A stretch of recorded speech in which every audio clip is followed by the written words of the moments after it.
Priorities नहीं है, ठीक है, उनकी प्रायोरिटीज कहीं और। मुनव्वर साहब ये बताएंगे 1708 मेगावाट वाकई हमारे नेशनल ग्रिड में ऐड हुआ है इस साल?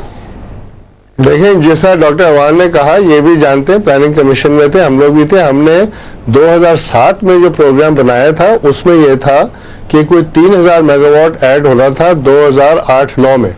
जो आपने देखा, राजा साहब भी कहते थे 2009 में खत्म हो जाएगी लोड शेडिंग, और आपने अखबारों में आधा पेज के ऐड आए थे। पेप्को के एमडी कहते थे, जो अब नए जो है, कि जी 3400 मेगावाट ऐड होगा। उसमें ऐसे ऐसे प्रोजेक्ट्स थे जो मुमकिन ही नहीं था ना हो। आपने देख लिया, दिसंबर आई गुजर गई। अब ये 1700 मेगावाट वो है कि 5-6 आईपीपीज हैं जो सारे जो फाइनलाइज होके कॉन्ट्रैक्ट होके फाइनेंशियल क्लोजर हुआ था 2005 और 6 में। इन्होंने 7-8 में आना था।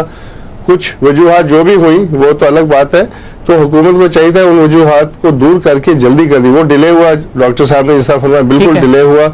अब ये 1700 मेगावाट में से अगर आप देखें, जो इन्होंने जो नारा था कि जी 1200 मेगावाट 8 प्लांट्स रेंटल के आएंगे, मजे की बात यह है कि इन 8 रेंटल प्लांट्स में से 2 आए, कुल 162 मेगावाट, इसका दोनों बंद है। ठीक है, बाकी जो है वो एडवांस ले लिए पैसे। इसको तो मैं कहता हूं कि ऑडिट करे सुप्रीम कोर्ट, इसका सुमोटो एक्शन ले कि भाई आपने 300-350 मिलियन डॉलर इनको दिया, इतने पैसे देते तो आप तो लोग आके जी लेते, मारो भी नहीं देते। मिट्सुई ये खुद पावर प्लांट लगा जाते हैं। ठीक है ना मुनव्वर साहब, ये बताएं सर, आज जो इंपॉर्टेंट डिसीजन सामने है उसमें क्या है कि जी हफ्तावार जो हमने छुट्टियां की थी उससे हमने 1500 मेगावाट सेव किया है।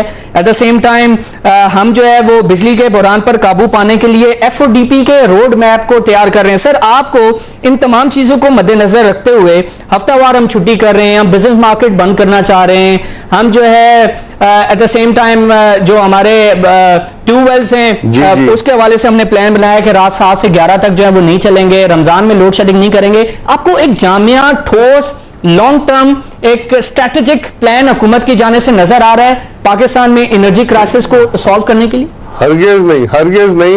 और ये मैं आपको एक बताना चाहूं कि ये इस तरह का जो प्लान होता है, ये एनर्जी एक्सपर्ट्स बैठते हैं 6, 8, 10 लोग, क्लोज डोर में डिलिब्रेशन होती है, कैलकुलेशन करते हैं, स्टेटिस्टिकल एनालिसिस करते हैं, और फिर उसको प्रेजेंट करते हैं। इस तरह का प्लान और डिसीजन प्राइम मिनिस्टर और चीफ मिनिस्टर्स का काम नहीं है ये।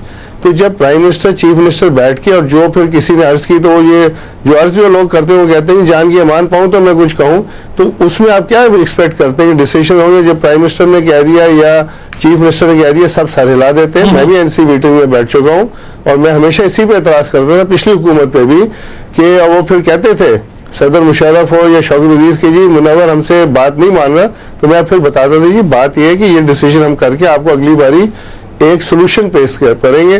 और सोल्यूशन पे ये लोग आते नहीं है। 2 हफ्ते आपने कहा जो छुट्टियां जो 2 दिन की, नतीजा क्या हुआ? Load shedding. आप ये बताइए, मैं अभी यहाँ बैठा था इस स्टूडियो में, रास्ते में ड्राइवर से पूछ लें, दुकानदार से, कोई लोड शेडिंग कम हुई? अगर ये कहते हैं कि ये इक़दामात से फायदा हुआ, तो आप किसी से पूछ लीजिए। आप अभी अपने क्रू को भेजें, आप पूछ लें बाजार से, आप गाँव में चले जाएं, मुंजी लगाने के लिए, चावल जिसे कहते हैं, लगाने के लिए आपके 12-12, 14-14 घंटे जब बिजली नहीं थी तो नहरों में पानी नहीं था, बारिश है तो अल्लाह का शुक्र है अभी हो गई, तो चावल नहीं लग रहा था यहाँ पंजाब के एरिया में। This is very important issue. ना अख्तर साहब ये फरमाएं, सर मैं आपके पास आता हूँ। अख्तर साहब ये फरमाएं कि हम फ्रेंड्स ऑफ डेमोक्रेटिक पाकिस्तान के फोरम की तरफ दोबारा जा रहे हैं। 2 साल से उन्होंने हमें एक जो धेला है वो पाकिस्तान को नहीं दिया। हम अभी भी एक्सपेक्ट कर रहे हैं इस प्लेटफॉर्म से कि अक्टूबर तक एक बेहतर रोड मैप के थ्रू एफओडीपी हमारी मदद कर देगा एनर्जी के बहरान में। हम हमारी खामख्याली है ये अभी भी? देखें आदिल, मैं आपको बताऊं, जब तक पहला पॉइंट तो यह है कि मुनव्वर मुझसे एग्री करेगा और everybody would agree with me कि जब तक आप अपनी मदद नहीं करते कोई आपकी मदद नहीं करता। ये तो आप भी जानते हैं, मैं भी जानता हूं। अब नेक्स्ट आए कि फ्रेंड्स ऑफ पाकिस्तान ने देखें, उन्होंने हमारे 3 पावर प्लांट्स की सप्लाई के लिए, ओवरहालिंग के लिए पैसे देने के लिए वादा किया, एग्री किया, पैसा भी है, जिसमें गुद्दू है, मुजफ्फरगढ़ है और तीसरा पावर प्लांट है जो हमारे उसमें एफिशिएंसी इंप्रूव करने के लिए। दूसरी बात यह है कि वो इसके अलावा वो हमारा सबसे बड़ा प्रॉब्लम जो हमारा अकेलीज हील है वो हमारी डिस्कोज है। डिस्कोज में मिसमैनेजमेंट की वजह से या सर्कुलर डेट की वजह से और नंबर ऑफ अदर फैक्टर्स वो वायबल नहीं है, कमर्शियली वायबल नहीं है। हमारी 9 डिस्को वायबल नहीं है। हस्को पेस्को, पर्टिकुलरली क्वेस्को, ये वायबल नहीं है। अब उनको वायबल करने के लिए वो बाकायदा प्लान बना रहे हैं कि वो किस तरह वायबल हो ताकि हमारे एनर्जी क्राइसिस को खत्म किया जा ठीक सके। है। तो हम सारी चीजें ब्लेम किसी और पे तो नहीं दे सकते, हमें अपने पे भी तो ब्लेम लेना चाहिए ना। ठीक है ना। मुनव्वर बसीर साहब ये बताएं कि तकरीबन 240 अरब रुपए की सब्सिडी हमने 2010 में दी, 25% तकरीबन अक्टूबर से अब तक हम पावर टैरिफ बढ़ा चुके हैं, लेकिन उसके बावजूद हम देख रहे हैं कि मसला हल होने को नहीं दे रहा। जो कंपनीज हैं उनका कैश फ्लो नहीं बढ़ रहा, और दूसरी तरफ हम देख रहे हैं कि जो चोरी है, जो करप्शन है, उसमें मुसलसल इजाफा हो रहा है। इसका एक वायबल हल क्या है आपकी नजर में? देखिए, वायबल हल है, जो अभी बात भी हुई सर्कुलर डेट की, वो डॉक्टर अवान साहब मैं आपको बताऊं कि वो अब बढ़ के 500 अरब तक हो गया है।